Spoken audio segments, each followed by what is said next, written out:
Welcome everyone. This is a crazy world, so we jump from one session to the other. I'm sorry that I'm a little bit late, but I was just speaking in another session before that, so I hope you can excuse myself. Welcome to this session on the Global Covenant of Mayors. This is some kind of a journey that we are taking through the different initiatives that were launched to mobilize local and regional governments in climate action. I'm Frédéric Vallier, the Secretary General of the Council of European Municipalities and Regions, which is the European section of UCLG, but it is also much more. I'm happy to host this meeting and to moderate this meeting, but I would like to invite to join me on stage mayors who are going to talk. First, let me introduce you Jos Delbecque, who is Director General of DG Climate Action of the European Union. The European Union is, of course, a strong partner of the Covenant of Mayors in Europe, and also the new initiative, this Global Covenant of Mayors, which is the merging of the European Covenant and the Global Compact of Mayors, but we will explain that later. Director General, happy to have you with us. But before I give you the floor, I would like to invite also the mayors present. I know that Mayor Dawn Iveson from Edmonton is here. She is already here. Very good. Thank you. Welcome. Minister for Climate and Sustainability Shane Rattenbury from the Australian Capital Territory of Australia is here with us. Welcome. Then, of course, Celestine Ketcha, my dear friend Celestine, from Bangangté, Cameroon, who is not only the mayor of Bangangté, but she's also the president of a very important network, which is REFALA. It's the network of women mayors and elected in Africa. So welcome, Celestine. Who else? I have Mr. Mayor from Piliaru. Is that right? President Francesco, he will be later. Okay. Okay, so with no further details, I'm happy to give the floor to our friend, the Director General of Climate Action in the European Commission, Jos Delbecque. Thank you very much, Frédéric, and good afternoon to all of you. It's for me really a pleasure to be here today and to open this event. With thanks to the initiative taken by Slovakia and by Bloomberg Philanthropies on how the city level and how the subnational level could be fostered in climate action. And in fact, in Europe, we have a declared objective of minus 40% by 2030, but we fully realize that what is happening at the local level is so important, and it's becoming even politically more important. We have the implementation of the Paris Agreement, but we all know that there are political developments where we will have to call in the future much more actively on the subnational level. And indeed, it is at the local level that investments and employment is being created in the clean energy transition. So that is the real focus and should be the real focus of our action. Now, we know that 2/3 of our global emissions come from cities, but we also know that cities can be very vulnerable to the consequences of climate change. So there is a real lever that can be exercised there. And we talk about buildings, of course, but also about urban infrastructure, about sustainable mobility in urban areas, about flood management, because many cities are in coastal areas where the sea level may rise, etc., etc. So there are so many things where the city level is the key level. Now, you mentioned, Frédéric, that the European Commission is very pleased that we have the Global Covenant of Mayors of Climate and Energy off the ground. I think today we are present already in the 6 continents. More than 7,000 cities are taking action in some 119 countries. So these figures are really impressive. But it is a dynamic process. And I think that is very good to see here. And not more than a couple of hours ago, 6 cities in the sub-Saharan region undersigned their membership to the Global Covenant. And it is not only a dynamic process, it's also a process in which the regional dimension is very important. So I'm very pleased to see that we have not only the European region, where we have been a tradition of activity, but in the sub-Saharan area, in North America, in Asia, we are setting up new centers and new regional activities. So there is no place for one size fits all, because that is really a bottom-up activity. And we welcome very much the activities and the coordination and the exchange of best practice that the Global Covenant is going to undertake in the future. Now, if we see already what is happening on the floor, that is that the signatory cities who have already signed up have collectively already reduced their emissions with 23%. In buildings, we are talking about minus 37%. And if we look at individual activities or individual cities, take a city like Hanover, where refurbishment of buildings led to a 70% emission reduction performance. So this is really impressive. And I think that's the way we have to continue further in the future. So without much further ado, I welcome very much the discussion of this afternoon. I apologize, I will not be able to stay with you for long because there are all the time activities taking on, but you have our full support. As I said, it is a dynamic process. The more friends joining the Global Covenant, the better. And the dynamic that we have been observing here is a very positive one. So congratulations with the initiative taken, and looking forward to a very intensive activity, not only in the days to come, but in the weeks, months, and years to come. Thank you very much. Thank you very much, Jos, and thank you for your support and your kind words. Of course, the Covenant of Mayors is, as we always remind everyone, is a bottom-up approach. It's a mobilization of mayors who want to engage in climate action, but nothing would be possible without the support of the European Commission, at least in Europe, and now at the global level. So really, thank you very much for your continuous support and for the involvement of all the team in the DG NR and everyone. Thank you. Thank you very much.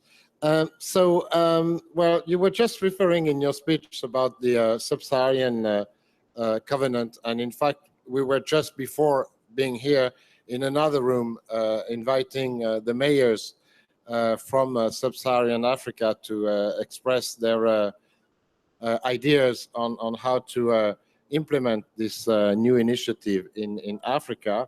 But this is a chapter part of this global initiative that we are building, and I'm happy to have with us Amanda Aisha, who is very special to us because she is a special advisor of the special envoy, Michael Bloomberg, who is, of course, the former mayor of New York, and is a special envoy to the UN, and he was mandated by Secretary General Ban Ki-moon to establish this Compact of Mayors together with global networks of local governments, ICLEI, and then we have our friend Gino Van Biggen here with us, UCLG, of course, and some others, C40, and all the global initiators here. And they came to us, and Commissioner Šefčovič from the European Commission sat with Michael Bloomberg and the leaders of those networks the idea that we should merge the two initiatives that we were conducting to create the largest and biggest and most powerful network of cities and local governments involved in climate action. In Europe, we had about 6,000 cities that were engaged already since 2008, and the compact, which was launched in 2014, if I remember well, had a few hundreds of big cities, big players involved. So we are happy now to say that we have over 7,000 cities and local governments involved in this in these initiatives, and their merger, the merger of the two initiatives, will really create a meaningful setting. We are developing chapters of this, obviously in sub-Saharan Africa, but there are also projects to do it in Latin America, in Asia, in Japan, in China. So to cover the entire world. There is already one in Eastern Europe, outside of the EU, in the Balkans, in the Mediterranean. So mayors are engaged everywhere in that action. And I must say that being maybe with Gino, one of the few that have been following this process for some years now, it's very impressive to see that nowadays we are completely involved as local governments representative in the negotiations and in all these COPs, where 10 years ago or 12 years ago, we were just, trying to find a seat and not really welcome in the discussions, because it was meant to be a discussion between national governments. And nowadays, we're completely involved, and that's I think we should take pride of that. That's a big success and of all of us. So with no further comments, I would like to invite Amanda to tell us a little bit where we are up to and what are the next steps on this initiative. Great, and thank you, and so proud to be up here with all of these mayors and city officials. We're so excited about the work that we're doing. I will be brief so that we can actually hear from the stars of the show, but a little bit about where we are with the Global Covenant of Mayors for Climate and Energy. As was just mentioned, in June of this year, we announced the merging of the Compact of Mayors and the Covenant of Mayors. And so this formally brings the two together. We are in the process of figuring out exactly what that means, because there are some slightly different approaches that the two have taken, but over the course of the next 6 months to a year, we will be working through those with the aim of officially launching the Global Covenant of Mayors in January, but through the sort of development of all these regional covenants that will be ongoing. So a little background, I think you just heard a bit about the Covenant of Mayors in Europe, so I won't repeat too much of that, but a strong program that has been in existence since 2008, a significant number of cities throughout Europe, but also in some regions outside of over 6,000 cities already have committed, and many of those have already made their way through the process of measuring their emissions and completing their climate, energy, and sustainable energy plans. The Compact of Mayors was launched in 2014 at the UN Secretary General's Climate Summit. At that point in time, it was through a partnership with C40, ICLEI, and UCLG.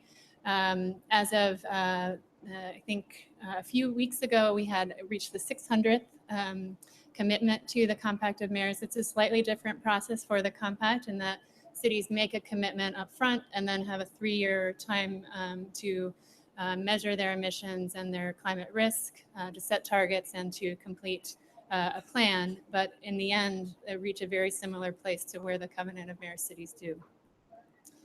So just the timeline here, I mentioned just now that 2008 was the start of the EU Covenant of Mayors, September 2014, the launch of the Compact of Mayors. In October of 2015, there was the re-upping of the EU Covenant to expand into targets for 2030. In December of 2015, we announced a partnership between the Compact and the Covenant, and the Covenant also announced their plans to go global. And then in June of this year, we announced that we were building on that partnership to actually formally merge the two initiatives, again, with the aim of really going live with that merged initiative in January of next year, so just around the corner. A little bit about the compact and covenant requirements. Again, very, very similar, but slightly different approaches. For the Compact of Mayors, the first step is a formal commitment by a mayor or city council to then take these 4 steps over the next 3 years. The first is a greenhouse gas inventory and a climate risk assessment. Importantly, both the compact and the covenant address both mitigation and adaptation. And the global covenant of mayors will also include access to sustainable energy. Following that inventory and risk assessment, cities have another year to establish a target around both emissions reductions and adaptation. And then the following year, a climate action plan, which covers adaptation and mitigation, was required. Again, over the course of the next few months to a year, we will be figuring out how to bring these two together. But just to give you a sense of how closely they are already aligned. On the Covenant of Mayors side, the signature to the Covenant of Mayors requires at that point in time already a specific commitment or target. And then there are 2 years for cities to complete their baseline inventories, risk assessments, and develop their plans. There is also a very specific requirement for tracking progress over time as those are implemented. So just a bit more here about what the Global Covenant of Mayors for Climate and Energy aims to do. It is important, importantly, it is about local governments being key contributors to the climate process, the international climate process, as well as locally within their own communities. That city networks will continue to be really critical partners as we move forward. And many cities are already part of membership networks. And so the Global Covenant of Mayors doesn't aim to replace those, but actually find a way to try and coordinate and bring things together. But this really is based on true and robust solutions and action on the ground. And that, again, this is both about mitigation, so reducing greenhouse gas emissions, but also addressing adaptation to climate or city resilience.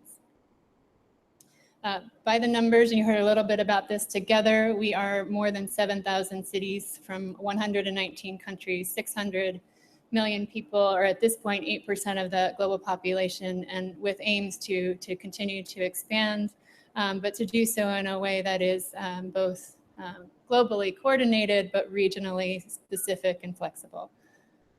And so why we think the Global Covenant of Mayors is important, and this is really critical to my boss, Michael Bloomberg, and then has also been very clear in our conversations with the European Commission and Vice President Šefčovič's team. This really does create the single largest coalition of cities and local governments who are working together on climate for greater impact and recognition. And I think, again, there's not an aim to replace existing efforts, but to bring them together so that there is a coordinated and strong voice for cities, both internationally and locally. Standardization around measurement and reporting, this is something that we will be working through over the course of the next year, recognizing that there is importance to have some consistency around how cities are measuring and reporting their emissions and risk so that they can be collectively taken seriously, but also that approach is flexible enough to be responsive to regional and local conditions, that data needs to be available publicly, and so it can help to influence investment decisions and public policy decisions, and really create that evidence base that we know is needed to increase investment in low carbon infrastructure. So I will stop there, and we will hear from the mayors. Thank you very much, Amanda. Maybe at this point, I would like to ask if some of you have something to add to what Amanda presented. I don't know if Gino or Eva or some other participant in the initiative have something to say. No? Yes, please. Maybe, I don't know if we have a microphone for the...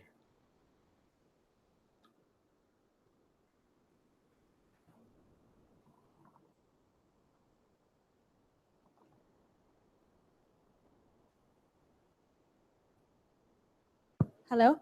Okay. I just have a question from the previous speaker who said the reduction of emissions from retrofitting buildings, etc. Do you know what baseline that's compared to? Is it from business as usual or 1990 or 2005 emissions? Do you know? Very good question. Gino, do you know? Gino. In front, Gino. Yeah. I'm sorry. This was just El Bega who was having that conversation in the moment. So I don't know. I mean, sorry. Excuse me? This was just El Bega who referred to that. I do not know. I mean, I can. Well, for the Covenant of Mayors in Europe, the baseline is 1990, but I don't know. Will you? Yeah, please.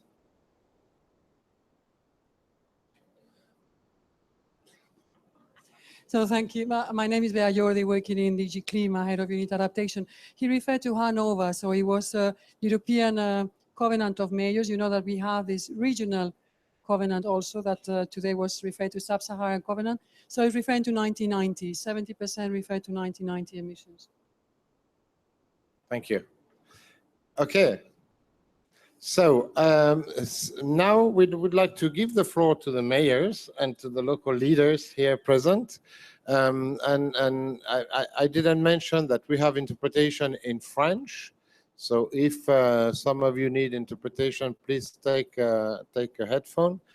As Mohamed and maybe Celestine, I don't know, will speak in French.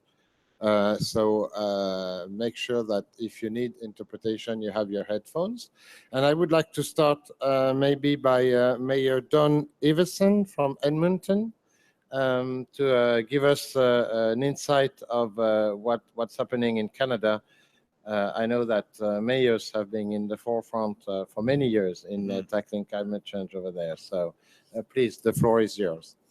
Well, thank you for the opportunity to present. In addition to being mayor of Edmonton, which is the northernmost major city in North America, I also chair the Federation of Canadian Municipalities Big City Mayors Group. And among our group, we have 10 adherents to the Compact of Mayors, which would represent probably the majority of Canadian population, or close to it anyway. And so you can be assured that you have strong partners in local government. And that actually goes back to work we've done with ICLEI for more than 20 years through a project called Partners for Climate Protection, which has allowed many of our municipalities to be ready to adhere to the compact, or now the covenant, and move through the steps easily, because we've been trained in that for since 1994, actually. So it's nice now to be here as part of the official delegation. When I went to Bali in 2007, we were very much on the outside. Now we're very much on the inside as instrumental partners. And I think the leadership that local governments have provided through initiatives like the Covenant and the Compact have made it palatable for subnational and national governments or leadership going into Paris. So I really salute the work of people in the room here to strengthen this international consensus among local governments. I think it's actually helped move the ball to where we are now. And now that commitments have been made, clearly the implementation is going to require partnership with all orders of government. Canada is a federated state, and not much happens without participation of our provinces, our subnational order of government. But if I think about the order in which our discussion about climate change, and in particular carbon pricing, has proceeded, it started with advocacy from local government. I've been a carbon price advocate for about 7 years, which is since long before it was politically palatable anywhere in Canada. And so that again, that leadership, not just from me, but from many other local leaders, made it possible for our provincial government to bring a carbon pricing scheme in, to announce it last year, and it'll come into effect next year. And then that also paved the way for Minister McKenna and Prime Minister Trudeau to unveil an even more ambitious carbon pricing scheme. And one of the most important features of that I want to highlight is that it's flexible across the different parts of our country, because the energy mix is very different, the economic drivers are different. And so implementation of national and international carbon reduction objectives will look different in my city, where we still have a lot of coal, versus in a city in Ontario or Quebec, where the weather patterns are different, the buildings are older, but there's more well-developed public transit infrastructure. So we need that flexibility, and the Canadian approach of setting national expectations and a national minimum price, and then allowing the subnational governments to implement their own either cap and trade or tax system, and then having each one of those subnational jurisdictions and the federal government partner with grants and incentives to facilitate transformative investments in everything from public transit, which is critical to meeting our goals, to also changing the energy code for building construction. It's all starting to line up, and it's all consistent with what was agreed to in Paris as well. So again, though, I think we wouldn't be where we are without the leadership truly from the bottom up, which is from local governments. So so our city signed on in 2015 after just after the ECLE World Congress in Seoul. Some of my good friends and colleagues are in the picture with Mayor Hidalgo and Mayor Bloomberg, and the support from Mayor Bloomberg and all of his associates, including Amanda, to put data behind this has been also very helpful in depoliticizing the discussion about climate, and allowing, there's the Mayor of Montreal, there's the Mayor of Vancouver, good people from all around the world to come together and show solidarity, which is absolutely inescapably relevant in this day and age. So I feel privileged to be here with all of you, and particularly with other local elected officials to join together now 7,000 strong is extraordinary, and it will help us maintain that consensus that's emerging. Thank you very much. May I ask you something? I don't know how long you have been a mayor of Edmonton. 3 years. Okay, so yeah, because you're still very young. So Yeah, I'm 30. I'm Congratulations. 37 on the outside. I'm about 60 on the inside, though. I'm an old soul, but I was 28 years old, and it was 2 months after I'd been elected to city council that my predecessor sent me to Bali to be, because we hosted the ECLE World Congress in Edmonton in 2008 or 2009, and that too is transformative. So these events coming to communities is very, very helpful to help create legacies and cement change. So exposing our communities in different ways to this global local government consensus is transformative, and we can certainly speak to that in Edmonton. But one thing I wanted to ask you is that the Canadian federal government for a long time has not been involved too much in climate action. Yeah.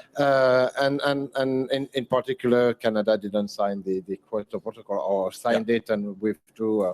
And how much you think the involvement of mayors and local governments was a driver in changing the mentality maybe of the citizen, or engaging citizens in actions, and changing the general steps that the federal state was taking? Well, I want to be realistic that I'm not sure all of our citizens are there yet. I think there's still the opportunity to slide back. I think our new government has taken a very strong position. Prime Minister Trudeau and Minister McKenna have been absolutely unapologetic about the need for science-based policy, which we did not have, arguably, for about 10 years.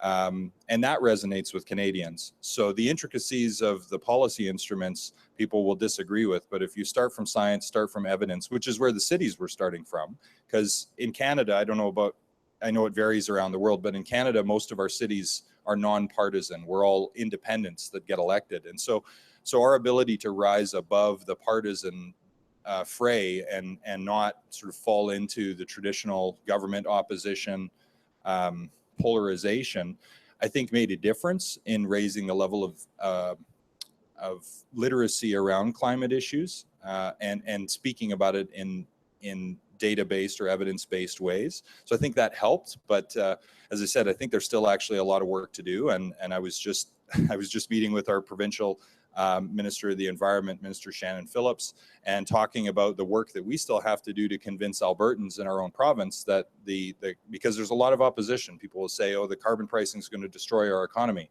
Well, it is going to change our economy. It is designed to change our economy, but it is also designed to make sure that we don't destroy the climate that we depend upon for our food, and risk management is one of the other ways that we've been able to talk about this. So Canada will have, because it's such a vast country, very different experiences of climate change. In the far north, the impacts on Indigenous people of the loss of permafrost is very real. In the coastal regions, sea level rise is a real issue. My colleague, the mayor of Vancouver, will tell you that it's about a $10 billion exposure for Vancouver to flood-proof the lower mainland of British Columbia against rising sea level. And some of you will know that we had those very significant wildfires in Fort McMurray in the northern part of Alberta earlier this year, and 2-3 years before that, we had devastating $5 billion flooding in Calgary as a result of a fluke storm that created massive disruption to business and loss of property. And then in my own city, we've seen a variety of less dramatic but equally cumulatively equally damaging storm events as the storms become more intense. And so then it's not a debate about politics, it's a discussion about, well, we need to make $2.5 billion worth of changes because our sewers need to go from this to this so that people's basements don't flood. And that takes the politics out of it and just says, well, the cost of doing nothing is now very big and very real, and we probably need to spend that anyway because we're into adaptation. But the opportunity to mitigate now and prevent us from having to go from pipes that are this big to this big to this big, that's now a real discussion. Again, it's evidence-based. And so I do think that local government has the opportunity to continue to raise the level of debate in just that way. Okay, thank you very much.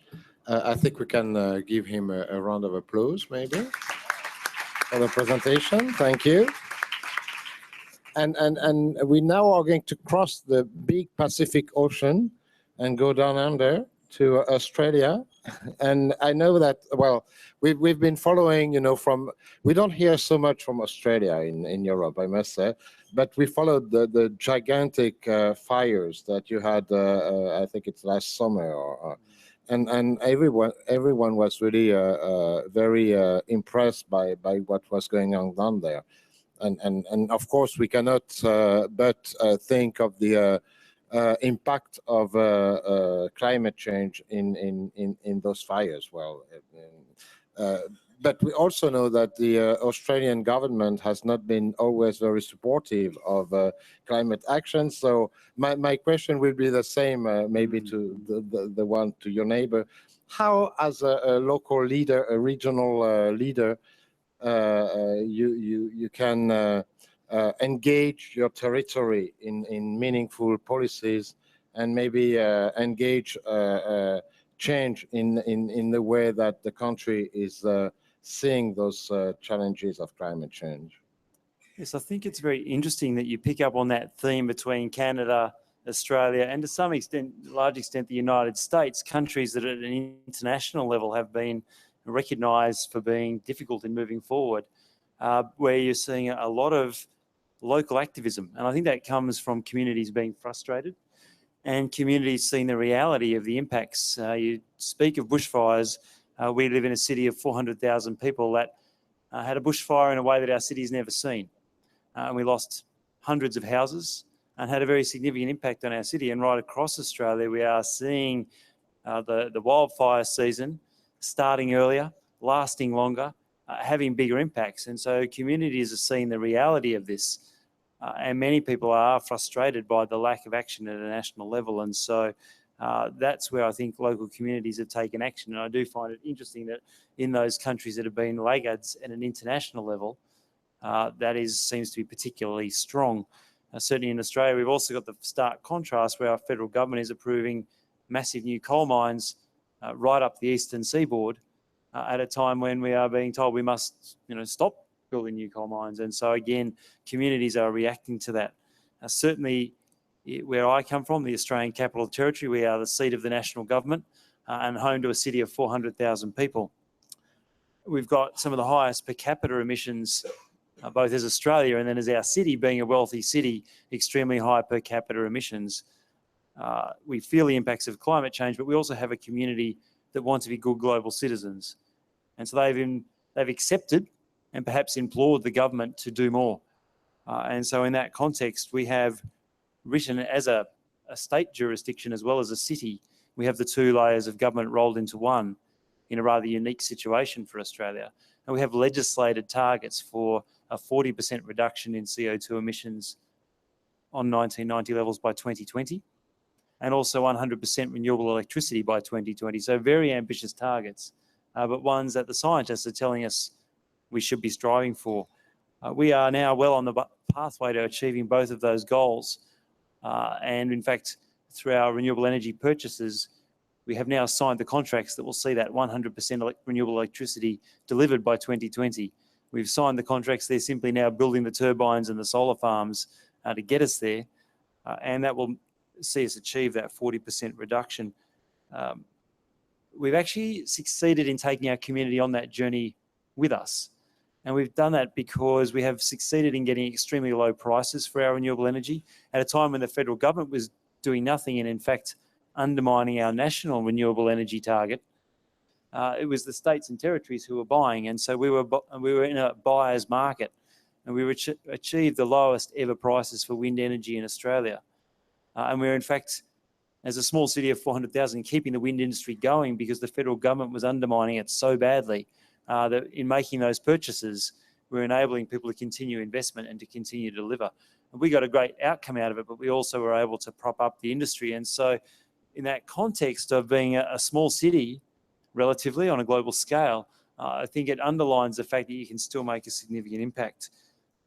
The story that I take from all of this, and perhaps where I'll conclude this remark, is that not only are we taking serious action to reduce emissions, but it's actually been a significant economic story for us.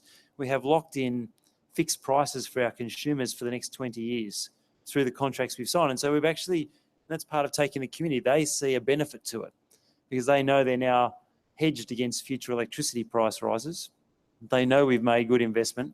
We are seeing $500 million of local economic benefits. We are seeing the creation of new jobs. We are creating new industries because we've now become a hub for training people. And we're also becoming a hub for innovation and export of renewable technology in and out of Australia. So that has been part of what has enabled us to tell this story to the community in a way that they have been willing to accept some short-term increase in energy price, recognising both the long-term benefits and the significant environmental action that we're taking. Thank you very much for this presentation. I will keep some questions for you for later, but my neighbor here, Mohamed Sifiani, has to leave us in a few minutes, so I want to give him the floor now. We have a problem because I was just informed that the interpreter, in fact, is not there, so I cannot see, but he's not there. And Mohamed speaks French. So I would like to ask you, who does not understand French in the room? So not so many. But I will translate for you. So Mohamed is going to speak French. I will do the translation. It's live action here, and I'm sure we'll be fine. So please, Mohamed, go ahead. Thank you very much. I'm very happy to take this speech here in Marrakesh, in my country, as a Moroccan mayor, about one subject which is very important, is the Global Covenant of Mayors for Climate and Energy. Je vais continuer en français. Je remercie beaucoup les organisateurs de cet important side event. Et moi, je suis le maire d'une ville qui s'appelle Chefchaouen, qui se trouve au nord-ouest du Maroc. C'est une ville bleue, 50 000 habitants, et capitale de la province de Chefchaouen, qui est 450 000 habitants. So Mayor Sifiani is the mayor of Chefchaouen, which is a city north of Morocco, 50,000 inhabitants, a blue city. So on the Mediterranean, I guess, or on the Atlantic? In the mountains, yes. Yes. In the mountains. Yes. But it's the capital city of a region of about 500,000 inhabitants. Et dans notre ville, et depuis des années, plusieurs années, nous avons une culture de l'environnement parce que nous avons une société civile qui est très active dans le domaine de l'environnement, de développement durable. Since many years, the city is involved in environment policies because the civil society is very active there, and they push the municipality to take actions on environment issues. Et c'est pourquoi nous, moi je suis maire depuis 7 ans, donc c'est notre deuxième mandat. Depuis le début, on a dit, nous avions une vision que le modèle de développement de la ville doit être un développement durable.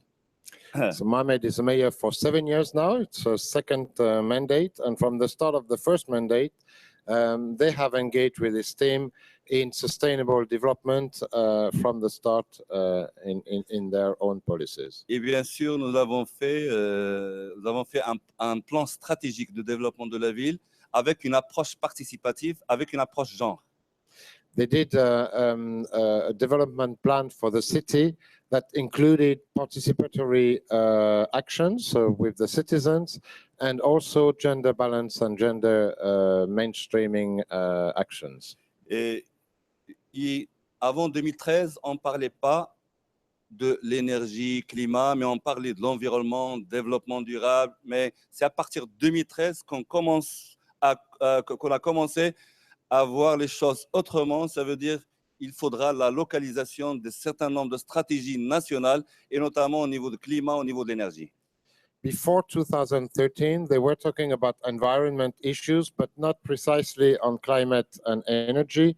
And from 2013, they realized that they had to tackle this climate and energy issue and see how to develop the national plans or the national targets in their territory to be successful. Et nous avons commencé par élaborer un plan prioritaire énergie-climat. And they started by doing an action plan on energy and climate. On était seulement trois villes au niveau de tout le Maroc qui ont été sélectionnées dans un processus lié qui s'appelle Jihatino, lié à l'énergie au niveau du Maroc. So the city was part of a group of 3 cities, the 3 first cities in Morocco, to be involved in a national plan that was called Gelatino. Oui. Pour le plan prioritaire de l'énergie et climat. To, Plan of Energy and Climate. Exactly. Yes. And we had constituted a Moroccan association of ecological cities. And some practical actions we had is the constitution of one energy information center, the first one in Morocco, with the support of European Union and GIZ. That's And the German development the German agency. cooperation, yeah, German Department of Cooperation.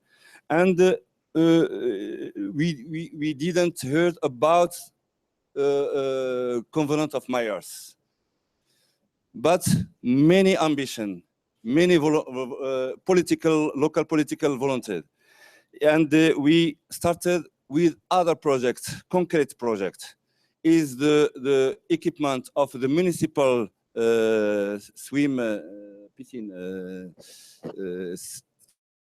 swimming pool with the panel, the solar panel, photovoltaic and thermal panel to use this swimming pool 6 months a year, not only 2 months a year with solar energy. And after we constituted one participative council of energy, climate, and sustainable development. Is composite for civil society, professional and private sector, and members of the council of the municipality of the Chefchaouen. His role is participative and to advise us to take good decision about climate, about energy, about sustainable development. And we equipped one museum, new project museum with materials of isolation, thermic isolation, and equipment, photovoltaic equipment. So is a vitrine, showcase and demonstrative bâtiment edifice of the municipality, because we know that management by showing the priority is our nos bâtiments, donc our buildings to make it energy isolation, etc. And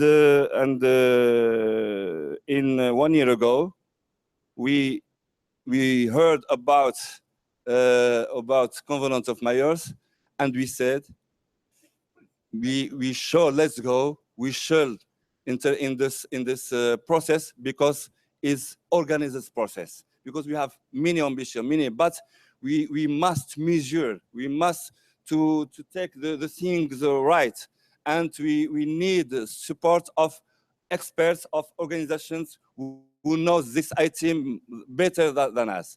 And European Union and the cooperation, German cooperation, advise us about the subject, and we voted for unanimity. The opposition political voted with us in last February to enter to the Covenant of Mayors, and we started other actions, concrete actions about climate, about energy in Chefchaouen, in one country in the south of the world, dans un pays en voie de développement. This not necessarily is the priority of the priority, because we have other things, but we convict citizens of the city, municipal councillors, to be committed to the Covenant of Mayors. And now we are elaborating the inventory of des gaz, d'émissions de gaz, l'inventaire. On est en train de réaliser de l'inventaire d'émissions de gaz par la ville, parce que c'est obligatoire. It's obligatory in the beginning, and we are planning other actions. I don't have time to enter in details of this action. We won we were the first city in Morocco to win the environment prize in Morocco, national concours. Yes, environment. And 3 days ago, we win with another city, Agadir, the first cities in Africa, in Middle East. We won the Middle East Africa Energy Award. And we are going with the support, with the Global Covenant of Mayors, with UCLG, with ECLAI, with other partners, Bloomberg, to continue in this issue.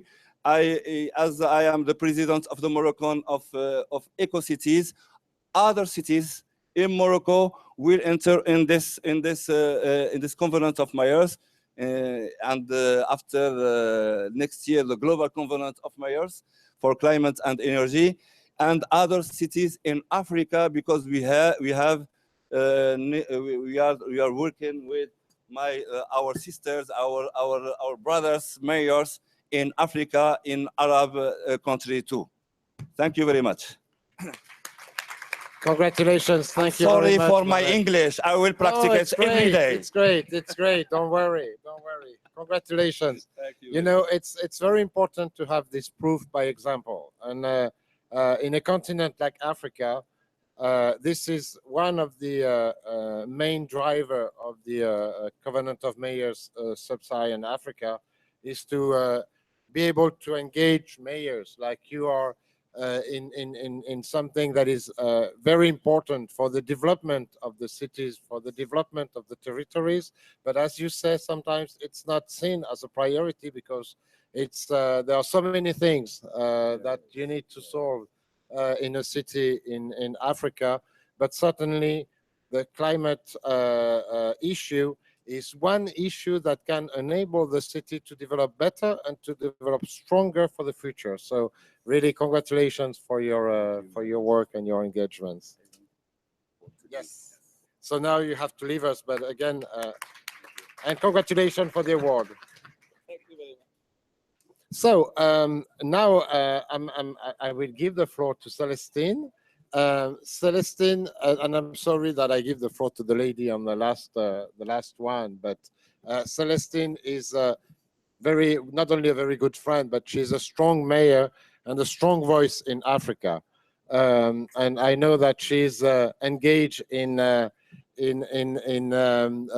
climate issues also in her city, but also not only in her city, but together with the women mayors, they have engaged in policies, in specific policies to be active in the Africa scene on that topic. So, Celestine, je te donne la parole. And if you want to speak French, you can, but you speak perfect English, so I'm sure that's not problem. No, my English is not so perfect, but my dear Frederic, I will try to speak in English because when you ask who did understand French, there were no many finger up. So I will try with my poor English, but I will start saying that women are speaking at last, but coming from you, I cannot be angry because I know you are the supporter number one of female mayor and female also. I'm speaking here on behalf of President Park To, the president of UCLG, who was supposed to be here with you today, but he was called for an urgent meeting out of Morocco.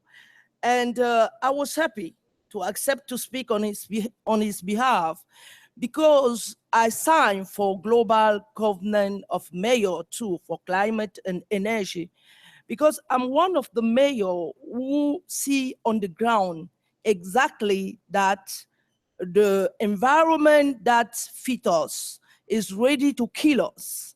And before, you told it, Frederic, we did a very, very strong war to bring mayors on the table, because for the sustainable development, the OMD, the world development objectives, there were no place for mayor.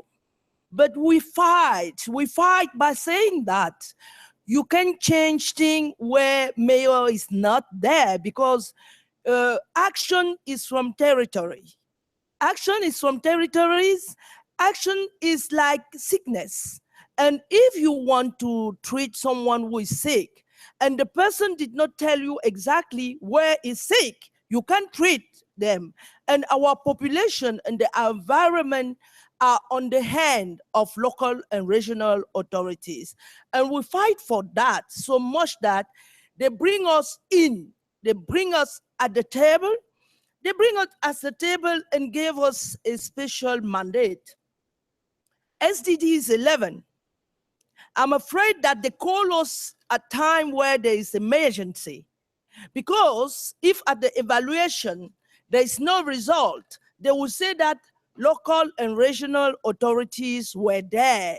So they bring us in, I would say at the bad time, because time is for action. Time is for action on climate and also on other activities, education, females, everything on the world is going wrong. And mayors at the local level are the key success for that. And the association of mayors too. I signed for government mayors, but what I think is, I'm talking about on behalf of UCLG, all of us are organized. We have our association of mayors. We have our association of mayors, and it's very important that knowing that association of mayor has all the mayor. For example, for UCLGA, if you want to touch, yesterday we were in our meeting, all the African mayors were there. So we need to work with other networks. And I know that UCLG has worked so much to bring covenant and global together. And what UCLG wants to say today is the engagement to continue working for the global covenant of mayors, and also to bring the global covenant of mayors to work with the network. We need to work. We don't have to have another organization that will be one organization more on top of other organization. Global Covenant or mayor has to use the existing network and make sure that it's not only those who sign, but it's all the mayor who have to follow the activity and action put in place. Because if it's only some few mayors who follow all these urgent activities that we have to put on place, the world will not be changed in equity. And what we came here to call for also is that the role of local government network in expanding the compact and governance was very, very crucial. We have to keep this and make us and all the network coming together and support this, this important organization. For that, we call to be stronger all together, to call for financement. This is the key success. We have to call for support from the international community to promote the adequate transfer of resources that will ensure sustainability and the initiatives and good practices on the ground. I think that my English is not so good, but the key message was that we need to work hand into hand with solidarities. We need to work to make our cause understand by the central government. We need to work all together and make sure that we look for the financement to support the local to get through. Thank you. Thank you very much. And please don't worry, your English is perfect, Celestine. You know, it's funny because the world has completely changed, and now Francophones are excusing themselves for not speaking English good enough. But it used to be a time when they didn't care about talking one word of English. So congratulations for your English and congratulations for your word. I would like to mention also, because you didn't mention it, but there is a very important action that you have been doing yourself as president of the REFALA and a long-time militant of gender equality. And it's the link between climate action and gender policies. And this is very important because as a man, you know, I must say that from the beginning, I was not really convinced of that link, but when you explain it, it's so obvious. And in Africa, it's so obvious that climate change has dramatic repercussion on the life of women and families. So maybe if I can ask you to say a few words about this action. Thank you, my dear friend, Frédéric. I link women and climate change actions every time. And I'm linking also women and SDGs, 17 SDGs action, because if they want to get a result in 2030, they need to call on the table also. We have talked about the local authorities, local and regional authorities, but in Africa, women are the key manager naturally of the family. And I'm taking in account that in Africa, it's the woman who feed the family. It's the woman who take care of children. It's the woman who use wood for the kitchen, because in the rural sectors, there is no electricity, there is no water. If there is no water, if there is no electricity, sustainable electricity, there is no water home. That means it's the woman, it's the mother who go feed the water with the young girl. And when I'm saying taking example of Africa. I'm taking the examples of a family who has, let's say, 4 children. In our cultures, the 4 children, if the family has 3 boys and 1 girl, usually the mother would say to the 3 boys, please go and play ballon, go and play. Maybe Africa is #1 in football because of that, but it's not enough. Go and play football. And call for the young girl to come and go and carry water for long distance. So it's the girls and women who are the key factors of succeed in all the action that can support changing attenuation and adaptation of climate change. So we need in all action to make sure that is sensible to women, c'est sensible à la femme. We need to take into consideration women and young girls in all the action that we have to put in place. I'm sure that if we call for women who are the actors, who use all the elements of the environment and in the key family, we'll have a result. Thank you, Frederic. Thank you. Thank you, Celestine. And let me mention also that when we talk about energy, and of course, the covenant is all linked to energy, energy in Africa is a driver for development. Sure, please. Because in Bogota, I gave an example of action for environment that touch so many people. This is in my council. I'm Queen Mother Kechakotes from Cameroon in the West region. I'm the mayor of a council of 200,000 people. And we took an action with cooperation development, with IMF, Fondation Veolia, SIAP. We put in place ecological latrine. And we put ecological latrine in place in school and in market, because they are the place that we can find many people. And because it's a place that we can sensibilize and train people for how to be with the environment, how to live with your environment. And this latrine, we separate urine that we change after oxygenization into urée. This is an entrant for agriculture. And when we keep our natural waste after sedentarization, we transform into biological compost. But when we came with this action, concrete action in school, we found that girls were not going to school because they have nowhere to go when they want to pee or when they want to. So when we put in place this ecological latrine, we follow the rate of young girls coming to school. The numbers was terrible.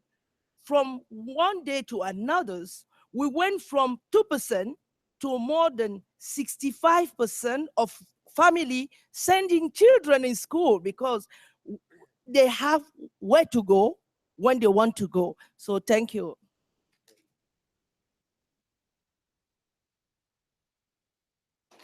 Thank you, Celestine, for this very concrete example. And let me welcome now our last speaker is the mayor of Pilharu in Sardinia. No, it's Francesco Pilharu, sorry. Right. And you're mayor of Sardinia. Yes, sorry. I'm completely lost now. So, Mr. Francesco Pilharu is the president of the Sardinia region in Italy. Sardinia is an island, one of the biggest islands in the Mediterranean, but he will explain that better than me. Do you speak English, President? Or? Okay, because parlo italiano anche, so. Okay, so let me give you the floor with no other waiting. Thank you. Since I'm late and I don't speak French, I will be very, very quick. And yes, I'm the president of big island in the middle of the Mediterranean. Let me do some territorial marketing, because not everybody knows where Sardinia is, but if you look at the Mediterranean, on the east side of the Mediterranean, there is a very beautiful island there, quite big. That's Sardinia. Remember that. Just south of Corsica. Just south of kidding, Corsica. just No. kidding. Exactly. That's what the British people think of, just south of Corsica. Because they know about Corsica because Napoleon was born there. And so I say, okay, just close to Corsica, there is a bigger island, which is Sardinia. Apart from the joke, I really wanted to say something about, that sounds pompous, vertical integration in governance and decentralization. Why I'm touching this? Because I'm the president of a region, and I'll tell you something about the region to underline my main point. Our region is quite big, as I said, but it's quite scarcely populated. People are not concentrating in just one big city. We are 1.6 million people, so for Italian standard, a small population for the size of the region, and for traditional, for our history, we have the population very widespread within this quite big region, which means we have 377 municipalities. The smaller one has 95 people there. The biggest one is Cagliari with 500,000 people. But on average, we have very small municipalities scattered around this territory. Why I'm quoting this? Because I really want to underline one single point. Sometimes you really need some middle institutions between the state and the cities. In Europe, we make a lot of fuss, a lot of talks about smart cities and so on. And I'm convinced that we sometimes need smart regions rather than smart cities. We need a smart agriculture. We need smart villages where people can stay because they can have a modern agriculture, even if they are few people, but they are very connected to the world. So either we submit ourselves to a future in which everybody will go to the coast, like is happening in Sardinia, to 1-2 big cities in the coast, and then we will have the whole territory otherwise empty, which I think is a disaster from the cultural point of view, from the landscape point of view, from many point of views. No, I think we have to fight this destiny because we can do it. But to do that, we really need to have even small municipalities capable of talking to the world, capable of knowing how to access, for example, the European Investment Bank funds, which are available for them. But they don't know they are available. They don't have the technical structure which are capable of dealing with complex problems like designing a project which is economically sustainable and so on. And this is where a region enters the scene, because we really, when you have a situation like this, not big cities, but many small municipalities, you have a lot of scope for coordinating them, for giving them a lot of technical assistance, for making them capable of entering at least a European scenario in terms of projects and the fundings. And that's the main point I wanted to do. I'm not sure that if you talk about southeast of England, this is a big problem because you have London there, and all the other municipalities somehow are connected with London. But you have also different urban structures in which an institution in the middle between the state and the municipalities is absolutely the key to obtain results. And since we are here to understand how to obtain results in terms of the fight against climate change, well, that's exactly what we should talk about. So I have, in very few minutes, I would like to say that, well, yes, we have an experience in Sardinia which goes along these lines. We have 66 of these 377 municipalities who have been successfully in writing a project and finding European structural funds and other funds which are linked to the European Investment Bank. Yeah. Can I ask you a question, President? Because I know that in some regions or provinces, in fact, in different parts of Europe, the region has been gathering the needs of the municipalities to do an investment and to ask the EIB, for example, the European Investment Bank, to make a loan to the region and then to spread it to the municipality. Is this the kind of things that you're doing in Sardinia? Or? Yes, it's kind of thin, but we have been used the instrument of the Sustainable Energy Action Plans. So we have done a lot of coordination in telling the municipalities that there was this opportunity, in telling them how to design a project, how to define a project, and to giving them a lot of technical assistance. We had a team of 40-50 people who were available for them to help them to go on with these projects. So in a sense, yes, we had a team who was able to tell them this project is okay, but otherwise you have to change this in that way and so on. So it was kind of successful, and in the end, the Covenant of Mayor evaluated the projects, and 66 of these projects were regarded as valuable, sustainable, and so they were eligible for funding from European Investment Bank. And this being successful, we really want to go ahead, to go beyond the success we had, because we have plenty of things to do. I don't want to enter in details, but of course we really want to extend the production of energy in terms of based on renewable sources, but mainly we want to link the whole thing together, because otherwise we can't have a sustainable way of producing energy, which is really in competition with other more traditional and more polluting ways. So we are of course talking about smart grids and smart communities, and that's the next step. But to get to the next step, I think we will build on the experience, a positive experience we have done up to now with the Sustainable Energy Action Plan. I think that's a very interesting instrument. Thank you very much. Thank you, President. One thing that I take from your intervention is partnership.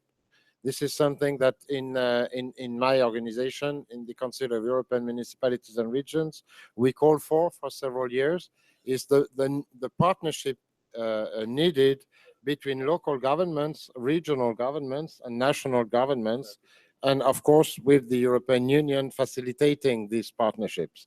But certainly an initiative like the Global Covenant is a partnership initiative where we can bring all actors together, and not forgetting, of course, the citizens and the civil society organization, to create a momentum of involvement of all in action plans that can be shared also from all governments.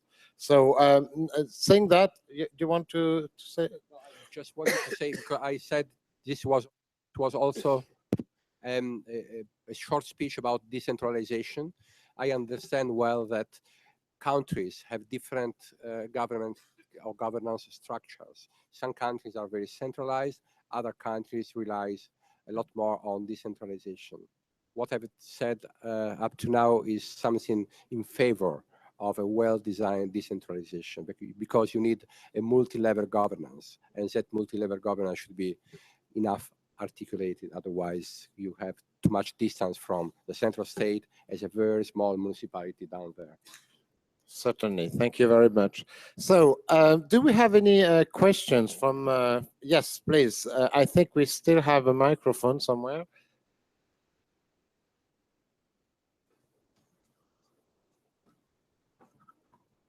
Thank you very much for these very informative presentations, very hopeful presentations at a time where there's a lot less hope on the climate issue.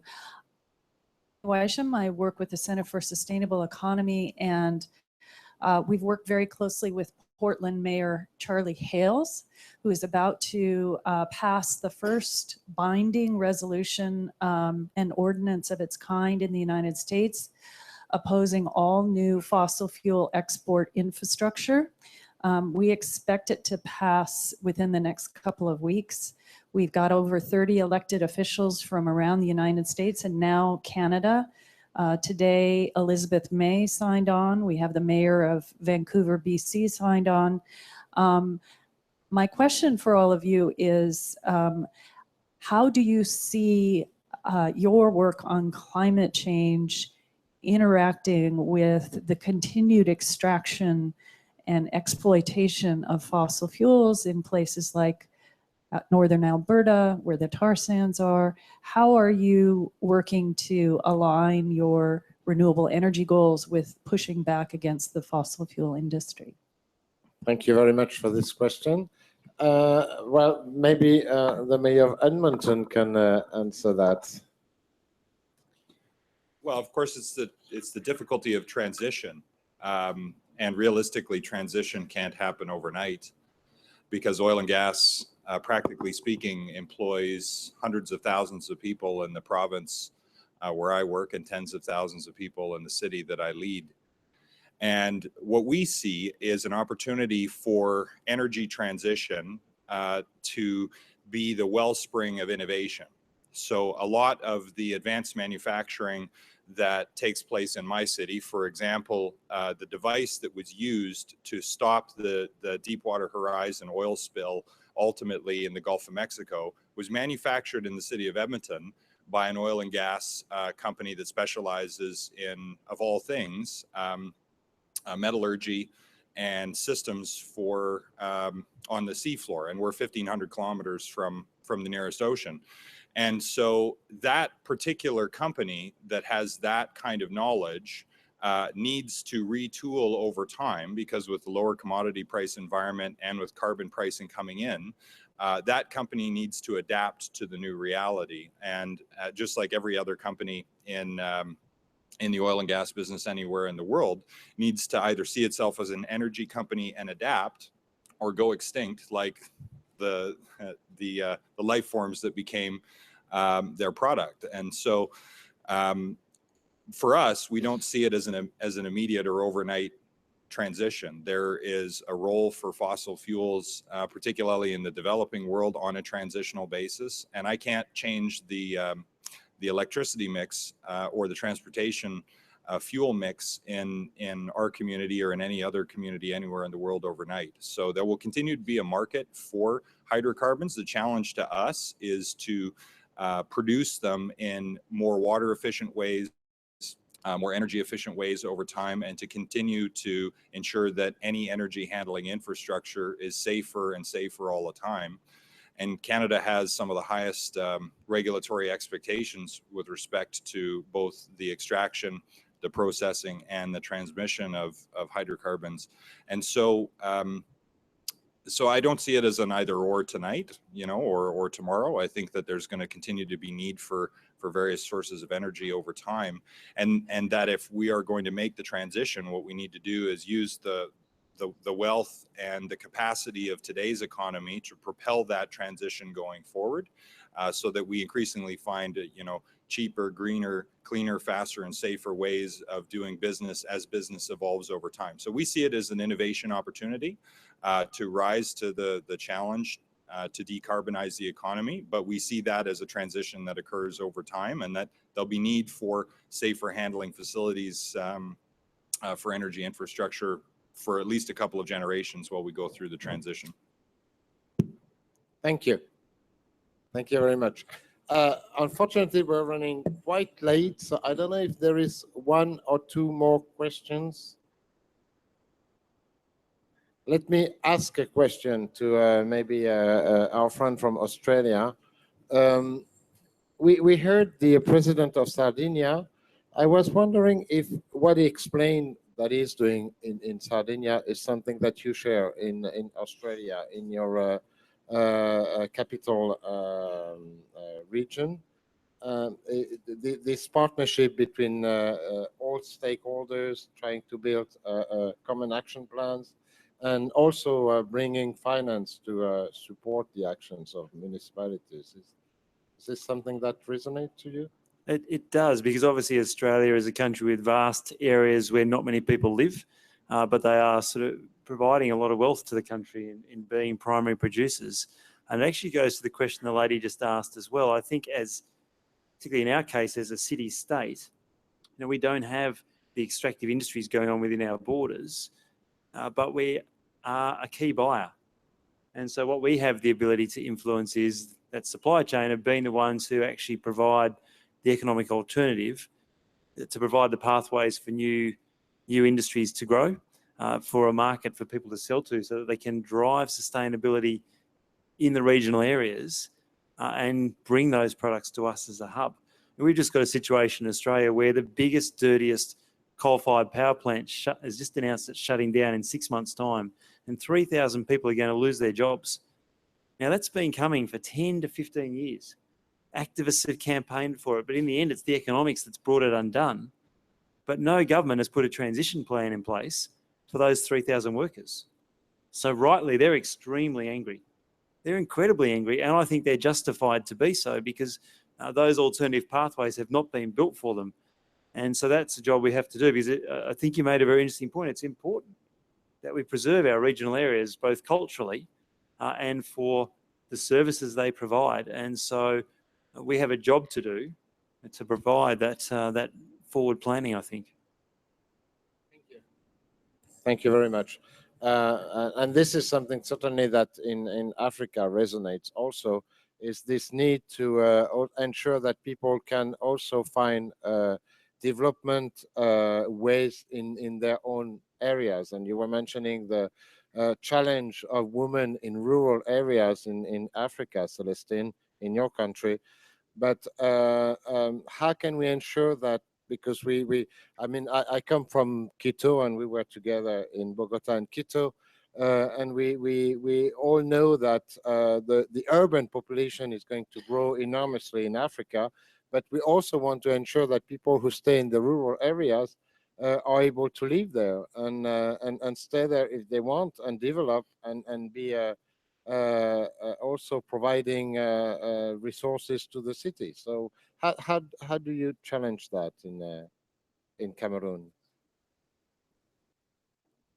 Yes, in Cameroon and in my city, we call for taking care of our rural sectors, because it's true that we are going for incredible numbers of population in the world, but Africa will be the most increased population. And the migration starts where there is no public services. Let's say in the rural zone, if they don't find themselves there, they will try to come in city. For example, the small city of my city in Bangante, they will maybe come to my city, try to find more better. If they don't find better in my city, they will try to go in the capital of my region in Bafoussam. If they don't find good, they will start taking what we are seeing every day, maybe taking a boat to try to go in Europe, in America. So it's very important that all our action as local authorities being inclusive, being open to rural sectors, and take into consideration that all the climate action that we are putting in place is taking in consideration our urban city as well as our rural city, where things start. Because when you talk about wood that people use, le bois de chauffe, they start where there is bois. It's at the rural sectors. So in my council, I'm trying as far as possible. That's why we are saying that the main problem is the problem of multi-actors, participative actions, and financial support. If you have the three action combined, taking in consideration the participation of the population, taking in consideration the participation of all the actors, including central government, taking into consideration the mobilization of needs of financial support and do it inclusively, we will get there. Thank you, Celestine. A last question to President Piliaru. Being president of an island is also a challenge, and in the Mediterranean there are quite a number of big islands, maybe not as big as Sardinia, but do you cooperate with your colleagues from Sicilia or Corsica or Crete? Well, not with Sicilia, because Sicilia is going to have a bridge built between, so they won't be an island sooner or later. They are very close to the mainland. No, it's an interesting question, because in a few days I will be flying to Baleari together with my colleague from Corsica. I think we would like to define ourselves like as periphery islands in the western part of the Mediterranean.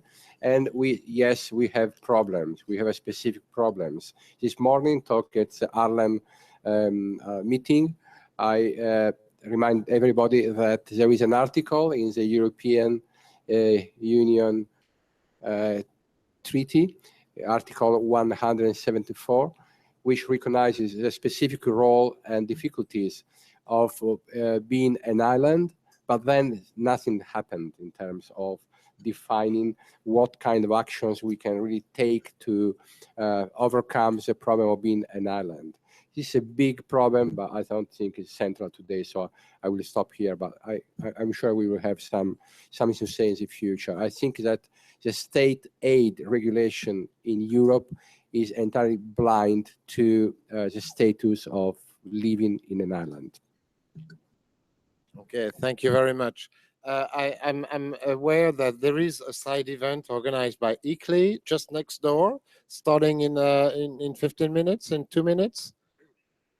It's already starting, so they have to go there.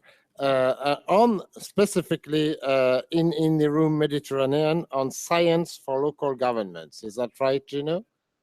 Very good. So, but before maybe or while they leave, I'm happy to give the floor for a word of conclusion to Gabriela Fischerova, who is the Senior State Advisor on Climate Change of the Slovak Republic. Slovakia is a small country compared to bigger ones outside of Europe, but it's right in the center of Europe, and it's certainly a country that has gone through major changes in the last years, coming from a quite rural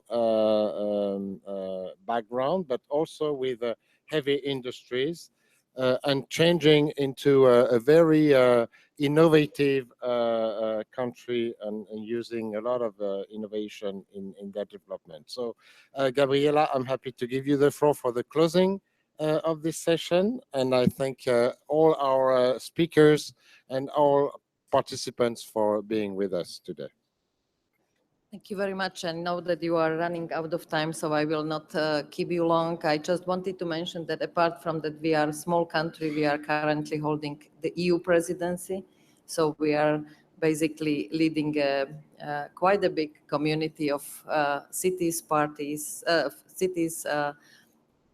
countries and smaller local governments. I wanted first to thank for inviting me here. I believe these initiatives are at the heart of the actions.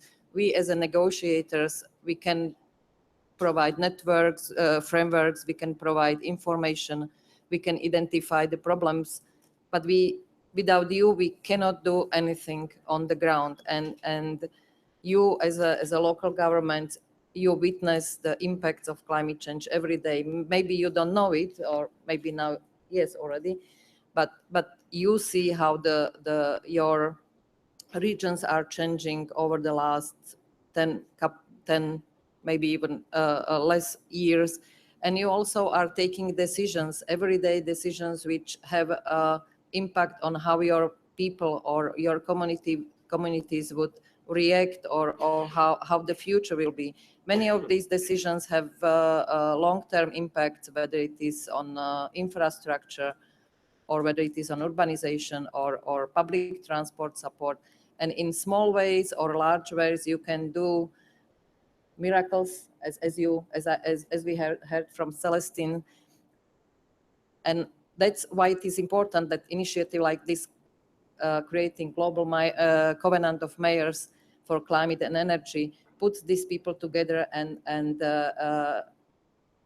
make a good example to inspire other people to do the same, and to attract attention to this really important issue, and to help people live better, more sustainable, and more climate friendly, let's say. I have very nice speech, but it's a bit long, and I think I said everything what I wanted to say.